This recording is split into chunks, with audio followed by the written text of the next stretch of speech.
Welcome to the Socialize forecast, Tuesday, July 2nd. And yes, it's a Tuesday, so we're doing trends and content ideas and all of that. And I am going to do some questions at the end. So please stick around because I got some really good questions this week and I want to make sure I can get to them in this episode.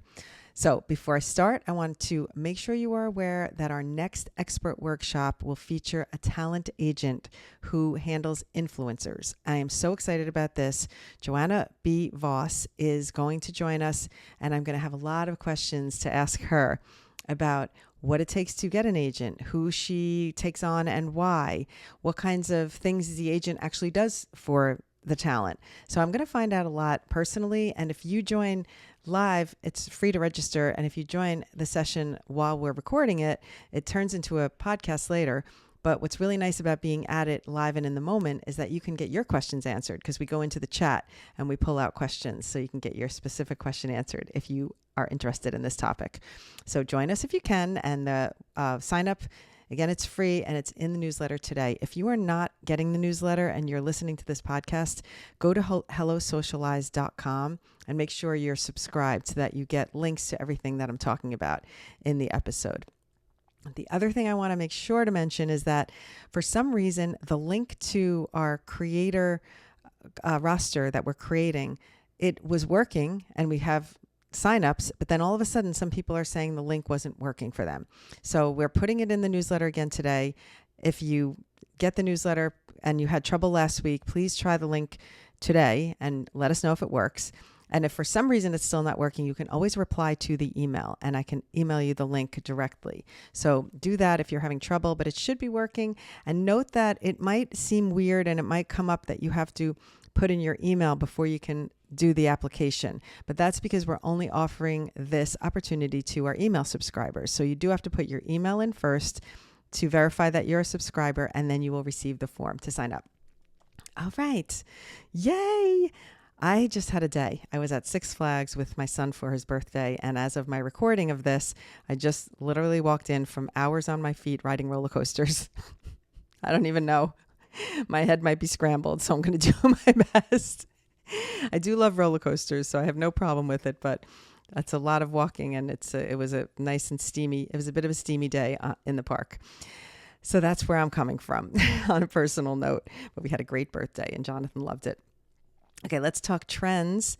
The first one today is called But on a Deeper Level. And this is a fun trend that's a photo carousel, and we seem to have a photo carousel every week. So hopefully that's helpful to people who really just like to pull photos out of their phone and put some text on. We try to mix it up so that you're not always having to do a trend that is challenging or takes too much time. So this one, you follow the format of the creator that we have shown in the sample, and she shares why she thinks reality TV is actually more interesting and sophisticated than you think. So the first thing is to say if someone asked you about reality TV or someone asked you about X topic, you might say a very surface answer, but then in your next slide, but on a deeper level, and then you talk about why, and maybe there's a paragraph explaining why you like this topic or whatever this interest is on a deeper level. And it's a good one. And could be a lot of creativity with that one. And it can be really done in any niche.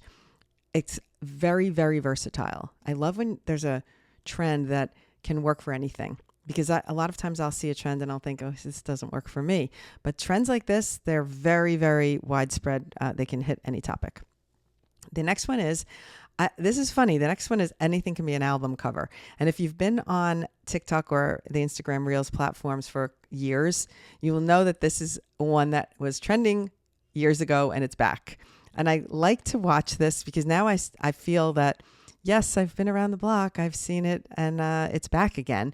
And so it's fun to see a trend that gets recycled and see the period of time that it takes for it to recycle back. And it makes me think I should go back to some of my old videos and see if there's a trend that maybe I can bring back, something that I really liked at the time. So I might have to do that. But this one is easy. It comes back all the time and it's a CapCut template. So it's very easy this time around to create your album cover by using a photo. And the joke is that anything can be an album cover, and some people's look really great and other people's just don't work. So you can have a lot of fun with this because it does a video and then it freezes the video and it turns your picture into an album cover. It's very easy to do. And the more crazy and weird and chaotic it is, sometimes the funnier and better traction you might have on the video. So take a try at it and see if anything you have can be an album cover. It could be an interesting experiment. And that could also be done for many niches. You can do that in a business. You can do that with a hobby. You can do that at work. You can do it in your home life if you're in your kitchen. There's a lot of things that you can do with that one. Another very, very versatile trend. The third one is a bit more specific. So I'm not going to say anyone can do this. You have to be very creative if you don't have the scenario in your life to do this one. But it's called Woo 44. That's me. The sound is a funny lip sync. And the way it works is typically, it's a parent and a child, or a child and a parent, whatever the order is. And one of them is much taller and bigger, whether in size, and then the other person is behind, hiding. And so when the text might say, when you're 7'3" and your dad must be tall, so it's in quotes. And then the dad is behind and he's literally like, I don't even know how big this dad is because the man is so tall. 7'3" is very tall. So this guy looks very short, but I'm sure he's probably like 6 foot himself. Anyway, the idea is that you have someone that's behind you that jumps out, and it's a great reveal. And I wish Julie was near me because we could possibly do this one since she's so much shorter than me, and we could have some fun. I could put on some big shoes and we can have some fun with this one. But it's a really nice one. You can do it with a friend, and if you want to go outside the box a little bit, a partner, a coworker. Most people are doing it with a family member that the dad is, or the mom is shorter than the kid, or vice versa. Like you have tall parents and then you're the tiny child. So you can do it either way. It's a little more specific. So it's a trend, for example, that's not as versatile in my opinion. You can be creative with it, but this is a good example of a trend that's more specific and not as versatile as the other two I mentioned. All right. Next up in the newsletter, we have the sign up for the expert workshop. So check that out. And by Friday, I am planning to schedule the next editing workshop. So you can look forward to that. There is going to be a July editing workshop as well as a July expert workshop. Trying to do 2 workshops a month, one featuring experts, because I think that the learning from people outside the editing and the production things that I'm teaching is very valuable. And there's things that I'm learning from the creators who are monetizing, or an agent. I learned from a fashion stylist. We've learned from younger creators and older creators. We've learned from a business owner. Each one of these offers something very, very valuable because it's outside of what I'm teaching in terms of content creating, and I think what we're sharing in the newsletters. So we're just expanding the reach of our teachings, and by expanding it to people who are experts in their field. So do join those if you can, because they're so much fun and we have such good vibes. And I'm told that I'm a really good interviewer. I already know that I am because I do it for my day job. But when people listen to these workshops, they'll write me messages or send me Instagram messages telling me, oh my God, what a good viewer you are. And it's because I listen to the person, and then I don't have a list of questions that I stick to. I wait for how the conversation flows. And then I lead to the next question that may not even be on my question sheet. And that's what I love about interviewing. It's really a conversation. I also shared in the newsletter today that I was featured on a news segment. And I forgot to mention that at the beginning, but I'm going to mention it now. And I was featured, and it was a piece called Grandfluencers. Never really liked that term. And if you follow my content, you know that already.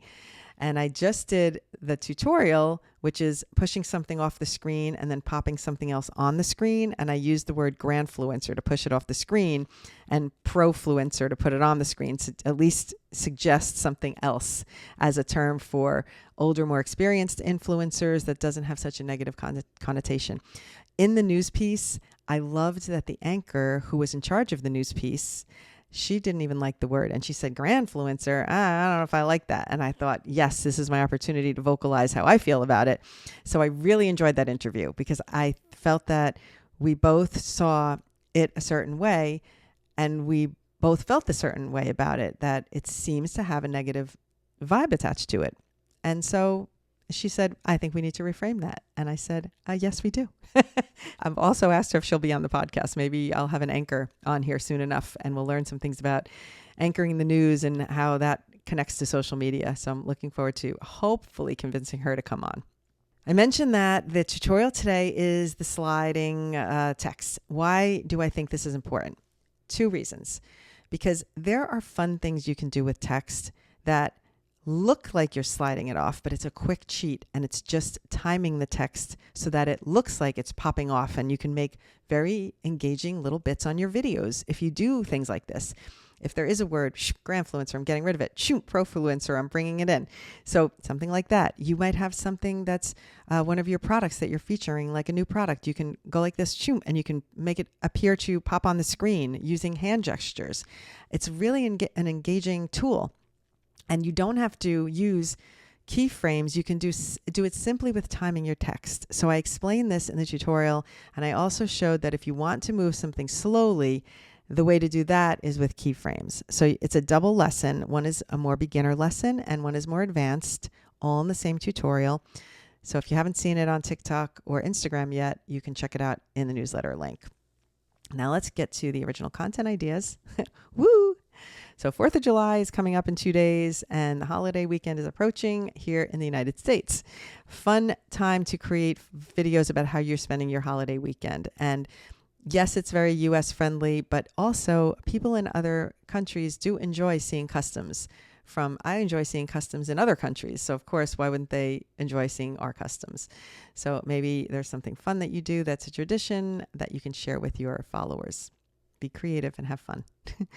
There's also the June recap. There are a lot of, this is like the June recap, and you're also halfway through 2024. So you can do a monthly recap, or you can do a whole half year recap. And there's lots of CapCut templates. If you don't even see one on your TikTok or your Instagram, go over to CapCut, tap on templates at the top, and scroll through some. And you can just search by half year template, and it'll bring one up. Be creative and have some fun with that. It's so easy to do because you can just pull photos that you already have, go into each month. Hopefully you've been saving some favorites, and that's a good one. And then the last idea for you is a summer outfit inspiration. Like Julie also calls it summer outfit inspo. We got to use the word inspo, but summer's officially here. Show off your outfit inspiration, what you wear to the pool, beach, barbecue, hanging out with friends, whatever. Do you get newly rental? Did you do a shopping frenzy? Show us your haul. Do a transition. Gosh, I love those. I want to do one. I'm trying to think about how I can do a transition every 5 or so videos, because I do think sometimes people I'll explain to them what I do here on TikTok, and then I have to scroll a bit to find one of my outfit transitions. So I'm going to try and focus on doing more of those. And I'm going to be hunting for some to bring up coming up soon. All right. So now before I wrap it up, I want to go into some questions, because we did have some good questions this week. And the first one is from Sandri Salin. She says, I put text on my videos and then they are covered by the text from my caption or from the app, the program itself. How do I figure it out so that my text is clear? Love this question. And I always go by the rule of the middle square. So if your video is a 9:16 shape of the phone, you cut out a middle square in your mind, and that is where you keep your text. Don't put it, if this was my narrow frame, whoever is watching instead of listening, if this was my narrow frame, I would not be putting text up here. It's too high. It's going to be under where it says Instagram, where it says For You feed, where all of that on TikTok, no good. Also, you don't want it down here, too low. It's going to be on your lower caption. So make sure you think about your middle square on your feed, and that's where your text needs to be.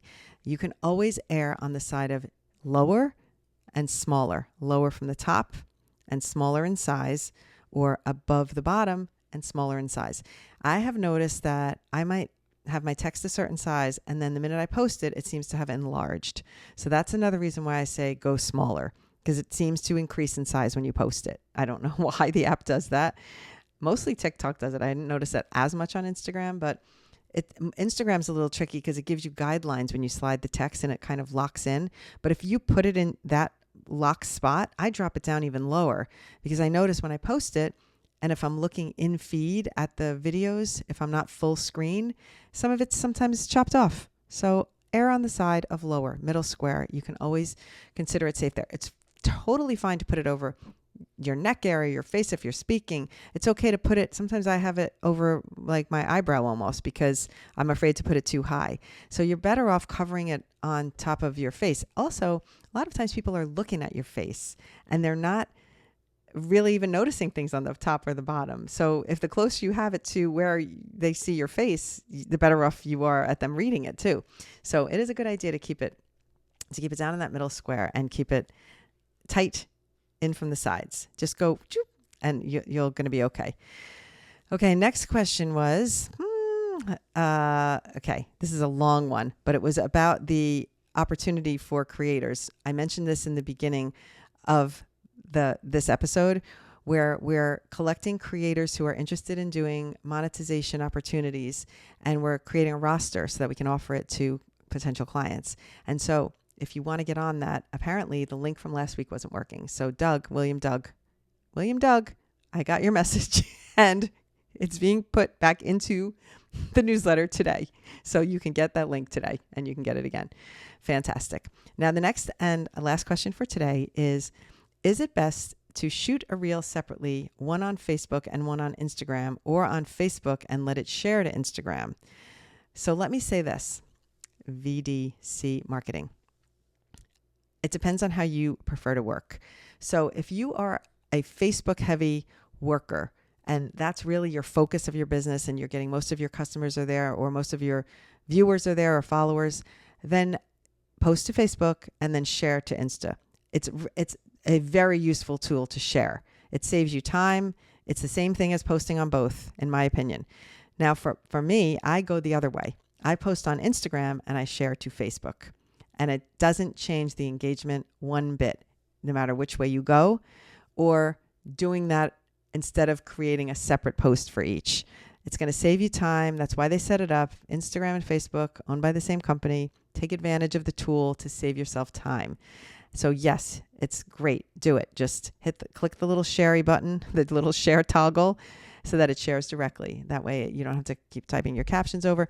The one thing I have noticed that's maybe problematic about it, if I was going to say there was anything even problematic, is that if you tag someone on Facebook, that's not necessarily the same with tagging in Instagram. So then you'll have to go to your Instagram post and add the tag of the people. So this, for me, it's the opposite. I tag people on Instagram, and if I want them to be tagged on Facebook, I would have to go into the post on Facebook and then tag them. If anybody listening knows another way to do that, we would love to know. But it looks like you do have to manually change those tags after you post, because it doesn't seem to be, it's not automatic, because somebody's username on Facebook might be different than someone's username on Instagram. So I hope that's clear. And I hope you enjoyed today's power episode. I'm going to call it the Power Six Flags episode, because I am revved up with adrenaline from riding roller coasters, and hopefully I didn't talk too fast. But thank you for listening. I am going to ask you to do me a huge favor. If you can review this podcast at some point, whether you're on Apple Podcast or the Google Podcast, you can give it 5 stars, I think, on the Spotify platform, but I think you can write a review on the Apple Podcast. It really helps level the podcast up so more viewers will find it. Have a great day, and I will see you on Friday.